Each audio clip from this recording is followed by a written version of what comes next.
കുട്ടികളൊക്കെ പറഞ്ഞയച്ചിട്ടേ കുറച്ച് നേരം ഒന്ന് വെയിലൊക്കെ കൊണ്ട് പുറത്തങ്ങനെ ഇരുന്നിട്ടുണ്ടായിരുന്നു കേട്ടോ. കുറേ സമയം അങ്ങനെ ഇരുന്നാൽ നമ്മളെ അകത്തത്തെ പണികളൊന്നും നടക്കൂലല്ലോ. അതുകൊണ്ട് ഇതാ നേരെ അങ്ങോട്ട് എണീച്ച് പോകുന്നതാണ്. ബാക്കിയുള്ള കലാപരിപാടികളൊക്കെ അങ്ങോട്ട് തുടങ്ങുകയാണ്. ആദ്യം തന്നെ എല്ലായിടത്തും ഒന്ന് ഒതുക്കി പെറുക്കി വെച്ചു ഇതാ അടുക്കളയിൽ എത്തിയിട്ടുണ്ട് കേട്ടോ. അടുക്കളയാണ് എനിക്ക് കുറച്ചൊന്ന് കൂടുതലായിട്ടൊന്ന് ഒതുക്കാനുണ്ടാവുക.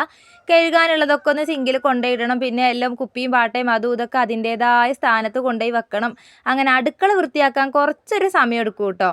അങ്ങനെ ഇതാ എല്ലാം ഒന്ന് വൃത്തിയാക്കിയിട്ടുണ്ട്. ഇനിയിപ്പോൾ അടുത്ത ടാസ്ക് എന്ന് പറയുന്നത് അടിച്ച് വാരുക. എല്ലാം കൂടെ അടിച്ചിട്ട് അടുക്കളേൻ്റെ മുറ്റത്തൊക്കെ അങ്ങോട്ട് തട്ടുട്ടോ ഞാൻ.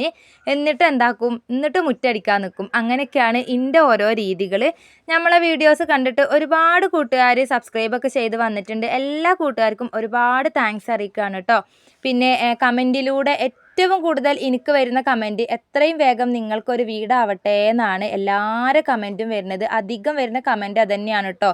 അപ്പോൾ നിങ്ങളെ പ്രാർത്ഥനകളിൽ എനിക്കൊരിടം തന്ന പോലെ നമുക്ക് വേണ്ടി പ്രാർത്ഥിക്കുന്ന ഇങ്ങക്കും എൻ്റെ മനസ്സിലൊരു ഇടമുണ്ടാവുന്നതാണ് കേട്ടോ. അങ്ങനെ ഞാൻ പറഞ്ഞില്ലേ, അകത്തുനിന്നൊക്കെ അടിച്ചു വാരി എല്ലാം പുറത്ത് കൊണ്ടുപോയി തട്ടിയിട്ടുണ്ടായിരുന്നു അടുക്കള ഭാഗത്ത്. ഇനിയിപ്പോൾ വേഗത മുറ്റടിച്ച് വാരുക എന്നുള്ളതാണ് അടുത്തത്.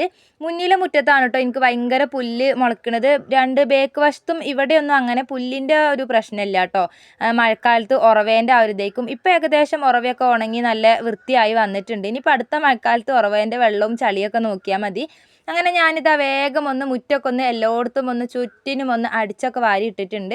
അടിച്ച് വാരിയിട്ട് വലിയ കാര്യമൊന്നുമില്ല കേട്ടോ. ഫുള്ളും കാറ്റ് തന്നെയാണ്. എല്ലാം ഒന്ന് ഞാനിങ്ങോട്ട് എത്തുമ്പോഴത്തേക്കും മുറ്റത്ത് ചപ്പുകൾ പിന്നെയും വന്നിട്ടുണ്ടാവും. അങ്ങനെ അടിക്കലൊക്കെ കഴിഞ്ഞ് വേഗം വന്നത് ആ പാത്രം ഒന്ന് കഴുകുകയാണ്. എല്ലാ പാത്രങ്ങളൊക്കെ ഒന്ന് വേഗം കഴുകി പെറുക്കി എടുത്ത് വെച്ചിട്ടുണ്ട്. ചോറിനുള്ള വെള്ളം അടുപ്പത്തും വെച്ചിട്ടുണ്ട് കേട്ടോ. പിന്നെ എൻ്റെ തുടക്കലും ബാക്കിയുള്ള എല്ലാ പരിപാടികളും കഴിഞ്ഞിട്ടുണ്ട്. ഇനി ലാസ്റ്റത്തെ ഇതാ തുണികളൊക്കെ തിരുമ്പി ഒന്ന് ആറിയിടുക എന്നുള്ളതാണ്. തുണികൾ ആറിയിട്ടാലും എല്ലാം നിലത്തന്നെയാണ് ഉണ്ടാവുക. എന്നാലും പേരിനൊന്ന് അയിലുമേൽ ഇട്ടേക്കാം. നല്ല കാറ്റാണ് കേട്ടോ ഇങ്ങോട്ട്. അതുകൊണ്ടാണ് ഞാൻ അങ്ങനെ പറഞ്ഞത്. അപ്പോൾ ഇതാ ഇന്നത്തെ ഒരു കുഞ്ഞു വീഡിയോ ആണ് കേട്ടോ. തുണികളും കൂടെ ആറിയിട്ടാൽ എൻ്റെ പണികൾ ഇന്നത്തേത് കഴിഞ്ഞു. അപ്പോൾ അടുത്ത വീഡിയോയിൽ കാണാം. Okay, bye.